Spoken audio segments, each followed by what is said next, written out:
안녕하세요. 오늘의 데일리 뉴스레터에 오신 것을 환영합니다. 1. 러시아에 대한 최첨단 무기. 2. 한국에서의 훌륭한 훈련. 3. 대규모 생산 프로젝트. 한번 진실을 알아봅시다. 폴란드가 또 전 세계를 깜짝 놀라게 하고 있습니다. 모든 나라가 망설이고 있는 우크라이나 전투기 지원에 물꼬를 튼 건데요. 안제이 드다 폴란드 대통령은 지난 2월 말부터 첨단 무기는 러시아 침공에 맞서 우크라이나를 방어하는 핵심이라고 강조하면서 전투기 지원도 여기에 포함된다며 유럽과 미국의 눈치를 주고 있습니다. 심지어 국제사회의 협의만 이뤄지면 지금 당장이라도 폴란드에서 보유하고 있던 미그 29를 우크라이나에 보낼 수 있다며 강조하고 있는데요. 군사 전문가들은 폴란드의 이런 자신감이 대한민국의 FA-50에서 나온다고 추측하고 있습니다. 실제로 폴란드는 최대한 빠른 FA-50 운용을 위해 자국의 최중요 인력을 대한민국에 파견하기까지 했는데요. 오늘은 폴란드가 왜 그렇게까지 FA-50에 열광하는지 그 이유에 대해 알려드리겠습니다. 또 폴란드가 대한민국을 침공했습니다. 지난번에는 K2초도 물량이 현지에 도착하기도 전에 전차병들부터 한국에 보내 훈련을 받게 하더니 이번엔 물량이 나오지도 않았는데 파일럿부터 파견한 것입니다. 때는 공교롭게도 안제이 두다 대통령이 우크라이나의 전투기를 지원하겠다고 발표한 시점과 일치하는데요. 비행 교육에 나선 폴란드 파일럿들은 먼저 대한민국 전투조종사의 요랑 제2전투비행단에서 1일 집중교육을 받게 됩니다. 세계 최고 수준인 대한민국 공군 조종 교관으로부터 FA-50의 모체가 되는 T-50을 이용해서 비행 이론, 공중 조작 등 운용 방법 전반에 대해 11주간의 교육을 받는 건데요. 일반적으로 대한민국의 신참 파일럿이라면 여기서 빨간 마우라를 수여받게 됩니다. 하지만 폴란드 파일럿들은 이후 대한민국 최초로 순수 국산 자본과 기술로 지어진 제16전 투비행단으로 이동하여 다시 11주간 타-50을 조종하며 공대공공대지 전술 등 대한민국의 실전 전투기술의 점수를 연마하게 됩니다. 여기서 끝이 아닙니다. 총 22주의 전술 입문 과정이 종료되면 카이로 이동하여 1주간 시뮬레이터를 이용한 지상 비행 숙달 훈련을 진행한 뒤에야 비로소 FA-50 파일럿의 자격을 갖추게 되는데요. 이미 폴란드 내부에서 해외 파견 인력으로 결정될 만큼 숙련된 파일럿임에도 이토록 전문적인 교육 과정을 거치는 이유는 그만큼 FA-50이 고성능 전투기라는 방증입니다. 이번 교육에 참여한 야체크 스돌라르크 소령은 폴란드 댕블린 공군기지에서 펼쳐진 블랙이글스의 에어쇼에서 T-50의 기동성은 매우 놀라웠다며 대한민국의 우수한 교육 시스템을 통해 폴란드 영공을 지킬 모든 노하우를 배우고 돌아가겠다고 포부를 밝혔습니다. 이처럼 대한민국 공군은 단순히 기체를 인도할 뿐만 아니라 체계적인 비행 교육으로 폴란드의 국방 역량 강화에 막대한 기여를 하고 있는데요. 폴란드 또한 이에 화답하듯 한국군과 상호협력 증진을 위해 매우 적극적인 움직임을 보이고 있습니다. 이런 모습은 FA-50 전투기 구매 계약을 체결하며 폴란드가 거액의 선수금을 지급한 점에서도 확인할 수 있는데요. 폴란드는 FA-50 도입을 위해 4조 원에 육박하는 초대규모 계약을 맺은 이후 고작 2달여 만에 전체 대금의 30%에 달하는 금액을 선수금으로 지급했습니다. 약 1조 2천억 원에 달하는 액수였는데요. 통상적으로 무기 수출 계약의 선수금은 10% 내외입니다. 액수가 액수인 만큼 지급 시기도 1년의 여유를 두는 게 보통인데요. 폴란드가 무리하면서까지 통상적인 선수금을 훨씬 웃도는 금액을 2달 만에 지불한 건 대한민국과의 방산협력에서 압도적인 신뢰도를 구축하기 위해서입니다. 실제로 폴란드는 작년 말부터 한국의 방산업체를 현지에 초청하여 방산협력 컨퍼런스를 개최하는 한편 FA-50에 한국형 요도폭탄 KGGB를 탑재하기 위한 개량 사업을 적극적으로 요구했는데요. 폴란드는 K2표, K9 자주포에 이어 FA-50 도입을 통해 양국 간의 상호 운용성과 협력을 한 단계 더 발전시키려는 것입니다. 쉽게 말해 대한민국과 폴란드의 역대급 방산 계약은 고작 수년간 이어질 군사 분야의 협력이 아니라 수십 년은 함께할 두 나라의 외교 파트너십을 형성하는 과정이라는 건데요. 이런 측면에서 폴란드 조종사들이 대한민국 공군비행 교육에 참여하는 것은 앞으로 폴란드 현지에서 한국의 전투 조종사 양성용 국제비행학교 설립과 정비체계 수출로 이어질 것입니다. 전 유럽이 폴란드를 거쳐 대한민국과 이어지는 건데요. 물론 FA-50으로 말미암은 폴란드군의 전력 강화는 여기서 끝이 아닙니다. 현재 폴란드는 대한민국의 무기체계와 동시에 미국의 무기체계 또한 도입하고 있는데요. 가장 급한 최전선의 물량을 한국산 무기체계로 우선 배치하고 이후 미국산 무기체계로 전력의 양적 강화를 계획 중이기 때문입니다. 게다가 상호 운영성 측면에서 대한민국의 무기체계는 놀라울 정도로 폭넓은 확장성을 자랑하는데요. 오죽하면 지난해 부하슈차크 폴란드 국방부 장관이 언론 인터뷰를 통해 FA-50 훈련을 거친 조종사는 몇 시간을 투자하면 F-16을 스스로 운영할 수 있다고 혀를 내두를 정도였습니다. 더군다나 그리고 폴란드 공군이 이미 확보한 F-16 군수지원 체계는 FA-50에도 활용될 수 있어 비용 절감과 후속 군수지원 측면에서도 매우 효율적입니다. 그래서 폴란드가 FA-50을 기반으로 미그 29 등 노후화된 동부권 기체를 우크라이나의 지원이라는 명목으로 처리할 수 있는 건데요. 이후 F-35A, F-16, FA-50으로 이루어진 나토식 하이로우 믹스 세추 체계를 완성하려 하는 것입니다. 특히 FA-50PL의 모체가 되는 FA-50 블럭 20은 성능마저 대폭 향상되면서 폴란드의 실질적 주력기로 활약을 예고하고 있습니다. 폴란드가 FA-50 블럭 20에서 가장 주목하고 있는 것은 AIM-120 암램 자율유도형 공대공 미사일과 이사 레이더인데요. 폴란드 국방부가 FA-50 도입 결정을 하여 무장, 작전 범위, 항공 전자 및 레이더 분야에서의 변경으로 향상된 작전 능력을 갖추게 될 것이라고 밝힌 것이 바로 이 부분입니다. 게다가 FA-50 블럭 20의 KQGB 탑재가 점점 부츠화되면서 경공격기로서의 정점에 오르고 있는데요. 여기에 기존에 설치되어 있는 링크 16 데이터 링크를 활용한다면 폴란드군이 기존에 보유하고 있던 F-35A 및 F-16과 보안 네트워크를 공유하며 네트워크 중심전도 수행할 수 있습니다. 구소련에 소속되어 있던 나라들이 아직도 구식 동구권 무기체계를 유지하고 있던 가장 큰 이유가 바로 이것이었는데요. 군의 무기체계를 나토 규격으로 교체하고 싶어도 이에 소모되는 예산이 상당하고 기술적으로 적응에 필요한 시간이 워낙 막대하기 때문입니다. 하지만 FA-50은 이 사이에서 가장 최선의 교두보를 제시하고 있습니다. 저렴한 가격과 압도적인 생산력을 강점으로 F-16은 물론이고 F-35까지 연결할 수 있는 무한한 확장성을 제공할 수 있는데요. 여기에 폴란드 중심에 건설될 한국의 국제비행학교를 생각하면 체계 변환을 추구하며 공군력을 강화하고자 하는 구동부권 나라들의 FA-50은 가장 매력적인 대안이 될 수밖에 없습니다. 그만큼 앞으로 FA-50의 추가 수출 가능성이 무궁무진한데요. 사람들은 한 폴방선 계약을 통해 대한민국이 엄청난 이익을 얻었다고 생각하지만 이는 폴란드도 마찬가지입니다. 대한민국의 방산 잠재력을 확인하고 가장 먼저 선점할 수 있었다는 것만으로 막대한 미래 가치를 확보한 셈입니다. 폴란드로서는 마음이 급해질 수밖에 없는데요. 그렇기 때문에 K2흡표를 인도받기도 전에 전차병을 파견했던 것처럼 한국의 비행교육에 적극적으로 참여하는 것입니다. 게다가 온갖 정치적, 경제적 이유를 배제하더라도 한국에서 비행교육을 받는다는 것 자체가 폴란드군에게 상당히 중요한 경험입니다. 우리 공군은 지난 2013년부터 T-50 계열 항공기를 도입한 국가의 조종사를 대상으로 비행 및 시뮬레이터 교육을 지원하며 한국형 비행교육 체계를 구축하였습니다. 현재 우리 공군에서 T-50 항공기 교육을 이수한 외국군 조종사는 인도네시아, 필리핀, 이라크, 태국, 그리고 미국까지 총 5개국 59명에 달하는데요. 특히 세계적으로 우수한 비행교육 시설과 프로그램을 지닌 미 공군 파일럿들조차 한국을 방문하여 T-50, 타-50을 직접 조종하며 한미 간 비행교육 상호교류 프로그램을 진행했습니다. 대한민국의 전투 조종사 교육은 지상에서 이론, 교육과 비행 시뮬레이터 탑승을 시작으로 전투기의 특징을 파악하고 이착륙 능력을 확보하는 전함 비행 과목, 3차원 편대를 유지하는 편대 비행 과목 등 FA-50으로의 기종 전환을 위해 상당히 엄격한 프로그램으로 구성되는데요.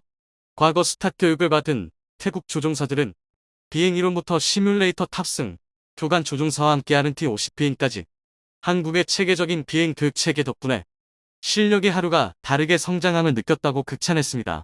이처럼 한국은 전투기를 수출하는 데서 그치지 않고 조종사 교육 및 기술 지원까지 완벽한 후속 지원을 진행하고 있는데요. 이러니 국제방산 시장에서 대한민국의 무기체계에 대한 신뢰도가 점점 올라갈 수밖에 없습니다. 오죽하면 폴란드가 한국을 믿고 또박수를 던질 정도인데요.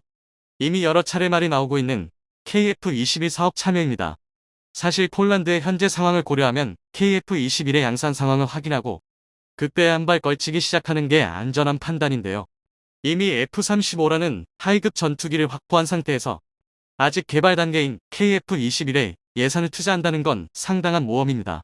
하지만 폴란드는 국영방산 그룹인 PGZ를 통해 KF-21의 생산 라인을 폴란드에 가동만 해준다면 유럽 국가들에 대한 공동 마케팅에 적극적으로 나서겠다는 식의 공격적인 마케팅을 펼치고 있습니다. 그리고 실제로 이는 점차 가시화되고 있는데요. 지난 2월에는 국방부 장관과 관계자, 국내 방산업체가 폴란드 국방부 장관, PGZ사 회장 및 관련 관계자들과 함께 양국 간의 방산협력 발전 방안을 논의하고 도입되는 무기체계에 대한 컨소시엄 구성에 대한 합의서를 체결했습니다. 본격적인 한폴 협력에 대해 청사진을 그려 나가겠다는 건데요. 이런 상황에서 얼마 전 폴란드에 인도된 K9 자주포의 시험 발사 훈련 장면이 공개되었습니다.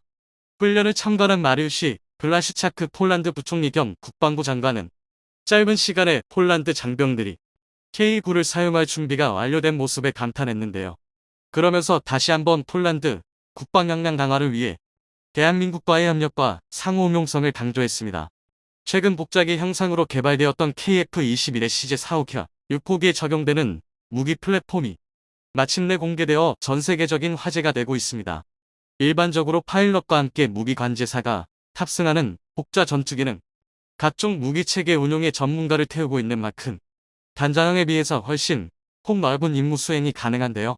한국이 만드는 전투기 KF-21의 복자형은 어떤 무기체계를 운용하게 될 것인지 눈길을 끌고 있었습니다. 하지만 이에 대해 공개된 정보는 극히 적어서 진행 상황이 알려진 바가 거의 없었죠.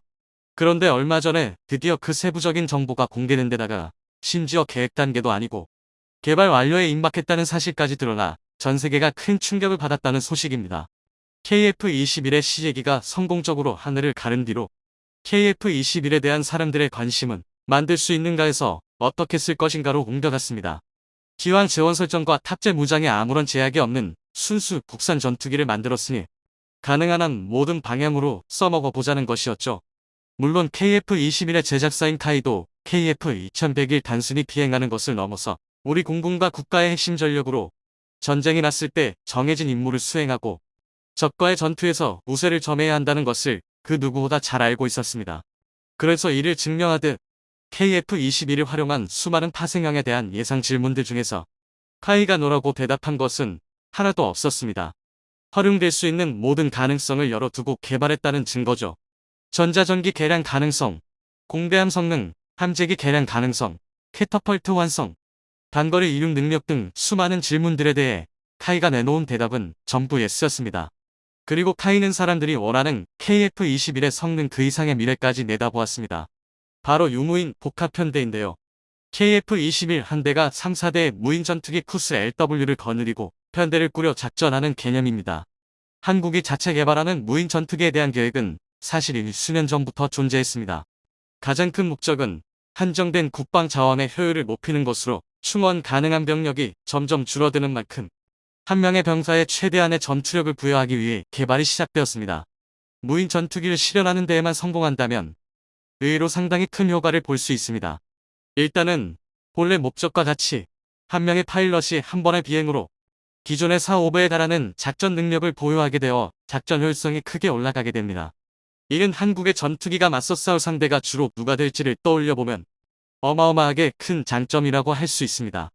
무인기의 경우 조종석과 긴급 사출 장치, 생명 유지 장치 등 파일럿을 고려한 장비들을 일체 탑재할 필요가 없고 덕분에 완전히 무장량과 기동성, 스텔스 성능에 집중할 수 있게 되죠. 한편 무인기를 조종하게 되는 유인기의 설계 부담이 크게 줄어드는 장점도 있는데요. 무장의 양과 종류를 현대 무인기에 분배할 수 있고 역시 그만큼 파일럿 방어와 스텔스 성능을 더욱 강화할 수가 있습니다. 이를 통해서 KF-21은 제한적인 스텔스로 인해 4.5세대기로 분류되는 지금보다 훨씬 더 발전할 것으로 보이는데요. 하드포인트의 필요성이 줄어서 5세대 전투 기급 저피탐 성능을 획득할 수 있게 되는 데다가 무인기를 통한 탐지 및 공격 범위의 확장으로 5.5세대에서 6세대에 해당하는 극대화된 전투력을 발휘할 수 있게 될 것입니다. 여기까지가 기존 공개된 정보를 수합한 KF-21 유무인 복합편대 효과인데요. 얼마 전 성황리에 막을 내린 대한민국 방위산업전 DX코리아 2022에서 추가적으로 공개된 내용이 상당히 충격적입니다. 기본적인 무인기의 임무는 3, 4대 편대로 유인기 호위와 정찰 대행을 맡는 것임에 변화는 없지만 여기에 더해 상황에 따라 자폭도 가능해졌죠. 또한 지상관제소, 유인기, AI 세 가지 방법으로 모두 조종이 가능해서 무인기의 제어 불능을 유도하는 전자전 상황에서도 조종 권한을 바꿔가며 작전을 지속하는 능력까지 획득할 예정입니다. 호위 능력의 범위 역시 확대되어 기존의 지상 방공망에 대한 호위 능력뿐만 아니라 상공의 적기의 공격으로부터도 모기를 지킬 수 있게 되었습니다. 그리고 무엇보다 추력 6,500파운드급 국산 터보팬 엔진에 F터버너 기능까지 탑재해 마음속에 달하는 속력을 낼 수 있다는 점이 큰 화제가 되었는데요. 무인기의 속력이 빠르면 빠를수록 내부 무장창에서 발사하는 미사일의 초기 가속에 드는 연료를 절약해서 사거리에서 이득을 볼 수 있고 같이 편대를 이루는 유인기의 속력 제약도 적어지기 때문입니다. 그리고 이것이 제조사에서 일방적으로 발표한 희망 사항이 아니라 당장 내년부터 제작이 시작되기 때문에 바뀌는 일이 없는 결정 사항이라는 점이 충격을 더했습니다. 웅비가 테스트베드가 될 가능성이 높고요. 만약에 그걸 통해서 유무인 편대 임무 수행이 가능하게 검증이 되면 다른 유인기 플랫폼으로 확장을 할 것 같긴 해요. 현장의 대한항공 관계자는 이미 지상 실험을 마쳤고 테스트 베드 기체 KT-1 웅비와 비행을 앞두고 있다. 비행 시험을 통해 성능이 검증되면 FA-51H, KF-21 등 국군의 다른 유인기 플랫폼으로 시스템을 확장할 것이라고 밝혔습니다. 그런데 쿠스 LW와 함께 전시회장에서 뜻밖의 형상도 모습을 드러내 몬 밀리터리 매니아들의 가슴을 설레게 했는데요. 전시되어 있는 쿠스 LW의 무엉 뒤에 LW의 밀려나 폐기된 줄 알았던 디자인인 가오리 X의 형상 역시 있었기 때문입니다. 가오리 X는 쿠스 LW에 앞서 등장했던 무인기 형상의 가칭으로 수직 수평 미익이었고 통체 전체가 곧 날개인 전익기 형상을 띠는 것이 특징입니다. 이러한 전익기 형상은 스텔스 측면에서는 월등한 성능을 보여주지만 대신 기동 성능이 매우 제한된다는 단점이 있는데요. 그런데 이대로 모습을 감추는가 했던 가오리 X가 쿠스 FC로 이름을 바꾸고 대한항공의 전 시장에 모습을 나타낸 것이죠. 대한항공이 밝힌 쿠스 FC의 운용 용도는 차세대 다목적 스텔스 무인 항공기로 다목적이라는 수사가 붙은 만큼 무인기 편대 작전, 무인기 단위 작전, 정찰, 폭격 등을 모두 수행할 수 있어 쿠스 LW 대비 훨씬 더 폭 넓은 작전 능력을 갖추게 되었습니다. 폭격 임무가 추가된 만큼 쿠스 LW보다 한층 더 강한 1만 파운드급 엔진이 탑재될 예정이고 전익기 형상에 더해서 한국에서 자체 개발한 레이더 전파 흡수 물질 RA인과 레이더 흡수 구조제 레스도 적용되어 피탄 면적을 극도로 억제했다고 합니다. 이를 통해 추후 쿠스 FC는 적진 깊숙이 침투해 적 레이더의 신호를 수집하고 필요하다면 요충지의 폭격으로 타격도 주는 역할을 수행할 것입니다. 대한항공은 이 두 가지 무인기와 함께 중고도 무인기 무하부도 개발했습니다. 쿠스 FS로도 불리는 이 중고도 무인기는 쿠스 FC 이상으로 정찰에 치우친 임무를 수행하게 됩니다. 그래서 더 낮은 고도에서 고해상도의 센서 다중화된 데이터 링크를 통해 적지의 선명한 영상을 실시간으로 전송할 수 있습니다. 차후 가칭 전술급 유도 무기로 불리는 국산 공대지 미사일이 개발되면 공격기처럼 근접 화력 지원 임무까지 수행할 수 있을 것으로 보입니다. OI 쿠스 FS는 개발 완료 선언만 되지 않았을 뿐 이미 완성이 되어 있으며 아예 전시회 현장에 실물이 전시되어 있었는데요. 쿠스 FS는 본래 2017년 실전 배치 예정이었으나 결빙 등 치명적인 문제로 인해 시제기가 추락하는 사태가 발생해 계획이 수차례나 미뤄졌었죠. 이대로 유명무실해지나 싶었던 쿠스 FS가 마침내 모든 문제를 해결하고 그 모습을 대중 앞에 드러낸 것입니다. 현장 관계자에 따르면 쿠스 FS는 양산을 위한 행정적 처리만 남아있는 상태라 99.9% 완료된 사업이며 실전 배치된 후에는 엔진을 터보프롬에서 터보팬으로 교체하여 고고도 무인기로 변경, 해상형이나 스텔스 기능 탑재 등 핵심적인 개량 방안 역시 검토 중이라고 합니다. 한국이 이렇게 적극적으로 무인기를 도입하는 것에 대해서 해외에선 유례가 없는 경우라며 혀를 내두르고 있다고 하는데요. 한국은 매번 아주 이른 시기에 무인기의 수요를 알아보고 개발에 돌입했으며 심지어 거의 모든 부품을 국산화해서 채워놓기 때문에 작전 환경 변화에 따른 재원의 변경도 자유롭죠. 모스크바한 침몰의 주역으로 명품이라고 평가받는 튀르키예산 무인기 바이락타르도 외산 센서를 사다 달았고 레이더 위성통신 모듈은 국산화는커녕 수입도 못해서 탑재할 수 없었죠. 그럼에도 훌륭한 전과를 세우면서 활약했다는 점을 생각해보면 뛰어난 국산 부품으로 전신무장한 한국 무인기의 활약을 기대하지 않을 수 없습니다. 무인기의 국산화율이 이 정도로 높은 나라는 미국과 이스라엘을 제외하면 한국밖에 없다고 하죠. 게다가 5년 전을 기준으로도 한국은 동아시아에서 무인기를 상당히 많이 운용하는 편이며 한국보다 무인기가 많은 나라는 인구부터가 압도적인 중국과 인도뿐입니다. 심지어 이때는 앞서 소개한 무인기들이 없었으니 앞으로는 훨씬 많이 늘어날 예정입니다. 이렇다 보니 한국의 무인기 전력 확대에 대해서 무인기 국산화 개발 계획이 전무하다시피 한 일본은 말할 것도 없고 개미떼 같은 무인기 전력을 지닌 중국도 몹시 경계하고 있다고 하는데요. 그도 그럴 것이 절대적인 인구와 병력이 모자란 한국이 이렇게까지 무인기에 본격적으로 투자하는 것은 누가 보더라도 중국을 겨냥한 것이기 때문입니다. 중국이 저질 무기를 만들어 놓고 성능만 그럴듯하게 부풀려서 발표하는 것은 하루 이틀 일이 아니죠. 때문에 중국 내부에서도 자기들이 운용하는 무기의 성능을 그다지 신뢰하지 않습니다.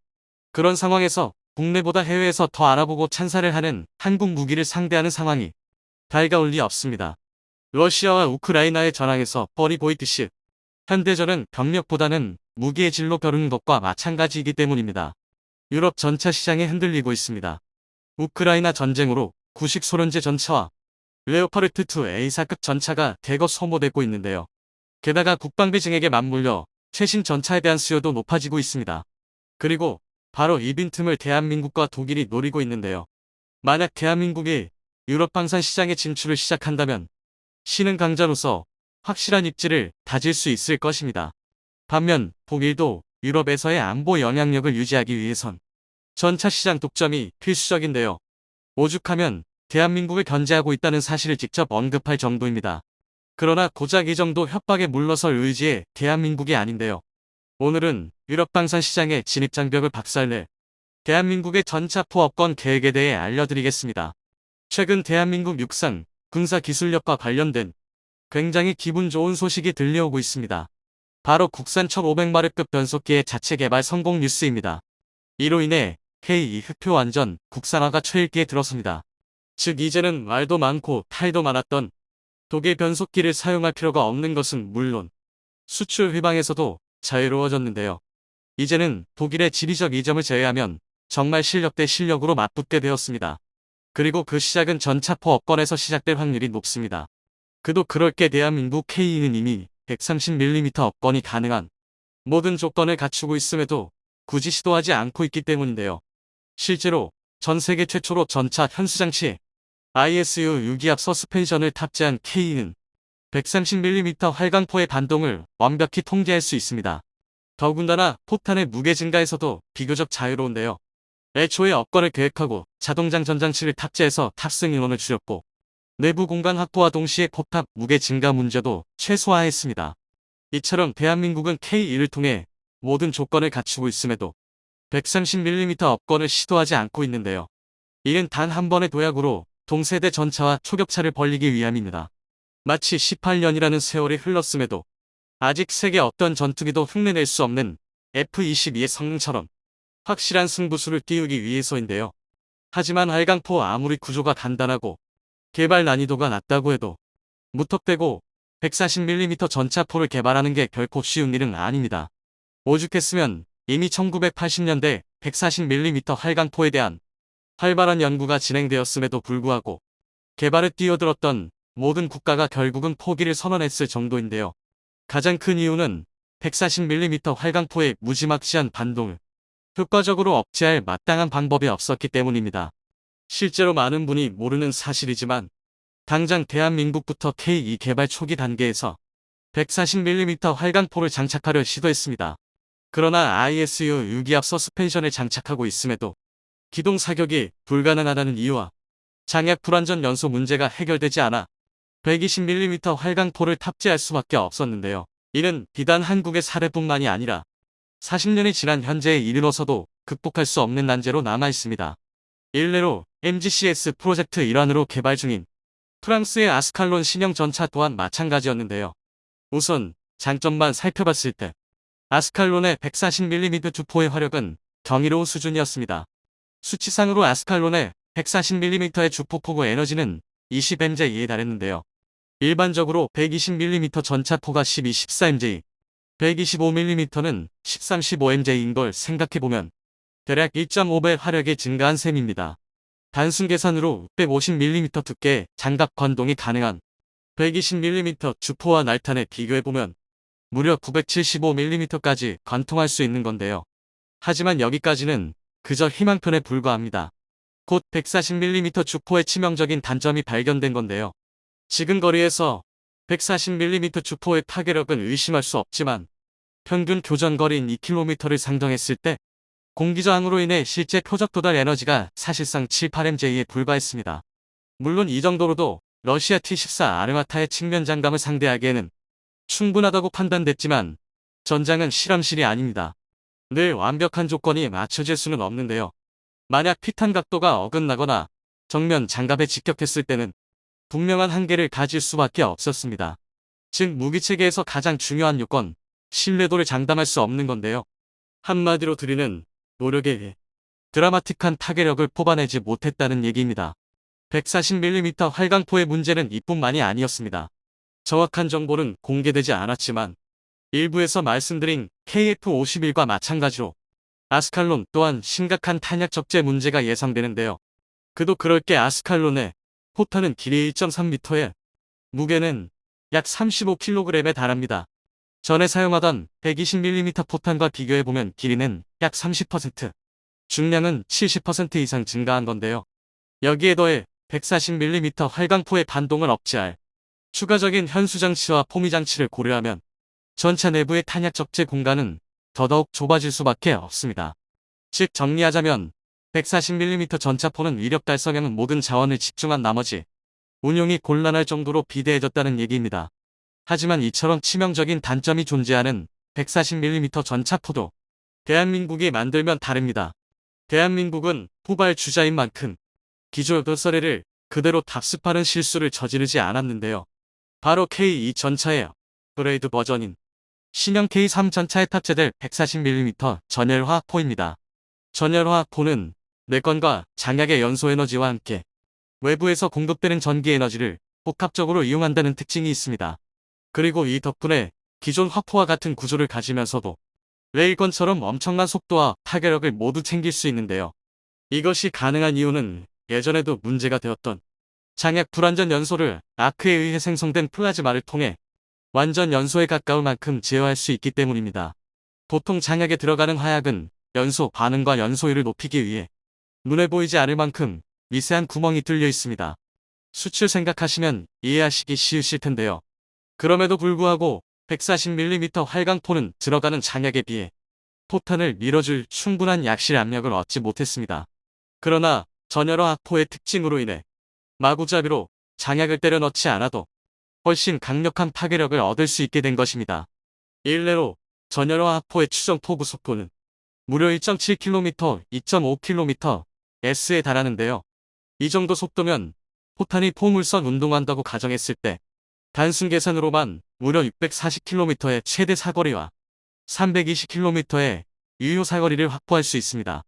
물론 단순 계산에 의한 산술적 수치로 실제 포탄의 비행에 영향을 미치는 여러가지 외부 요인과 직사로 사격하는 전차의 특성상 그만한 거리를 쏠 일도 없습니다. 그러나 기존의 K2 흑표 전차에서 사용되었던 120mm 활강포의 K279 날탄의 포구 속도가 최고 1.7km/s라는 걸 감안하면 정말 엄청난 속도임에는 분명한데요. 더군다나 개발을 주도하는 북방과학연구소 에든 40mm 전열화학포 개발도 완료 단계를 목전에 둘 만큼 상당한 기술을 축적한 상태입니다. 하지만 모든 일에는 일장일단이 존재하는 것처럼 전열화학포 또한 단점이 존재합니다. 특히 전기에너지를 사용해야 하는 만큼 레일건에 비해 1호에 불과할지라도 부수적인 장치가 꼭 필요한데요. 하지만 관계자의 인터뷰에 따르면 K3에는 기본적으로 하이브리드식 고효율 전기 추진 시스템 힙스가 적용될 예정입니다. 즉 지금까지 대부분의 무기 체계처럼 APU를 탑재하는 게 아니라 자체적인 전기 생산을 의도하고 있다는 건데요. 이처럼 140mm 전차포를 보류시켰던 과거 대한민국의 결정은 그저 단순한 포기가 아니라 이 보전진을 위한 일보트였음이 증명되고 있습니다. 자주국방이라는 흔들리지 않는 가치관을 지켜온 대한민국의 고집이 결국은 성과를 보이고 있는데요. 세계 전차 시장에서 대한민국이 승리하는 순간이 머지않은 것 같습니다.